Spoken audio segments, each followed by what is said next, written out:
ইউক্রেনের president Volodymyr Zelensky জানিয়েছেন, যুক্তরাষ্ট্র ও অন্যান্য মিত্র দেশ নির্বাচনের নিরাপত্তা নিশ্চিত করলে ৩ মাসের মধ্যে তিনি দেশের নির্বাচন আয়োজনের জন্য প্রস্তুত। গতকাল মঙ্গলবার সাংবাদিকদের সঙ্গে আলাপকালে জেলেনস্কি বলেন, তিনি নির্বাচনের জন্য প্রস্তুত এবং যুক্তরাষ্ট্র ও ইউরোপীয় দেশগুলো নির্বাচনের নিরাপত্তা নিশ্চিত করতে তাকে সহযোগিতা করবে।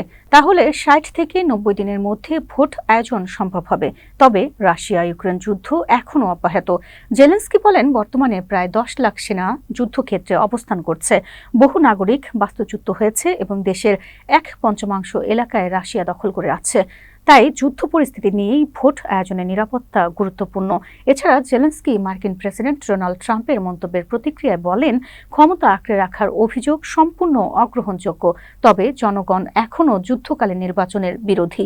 যদিও ২০১৯ সালের জাতীয় নির্বাচনের পর রাজনৈতিক পরিসরে নতুন নেতৃত্ব দেখার আকাঙ্ক্ষা রয়েছে। জেলেনস্কি বলেছেন, সামরিক আইন জারি থাকা সত্ত্বেও তিনি পার্লামেন্টে আবেদন করে দেশের জন্য আইনসঙ্গত নির্বাচন আয়োজনের সুযোগ সৃষ্টি করবেন।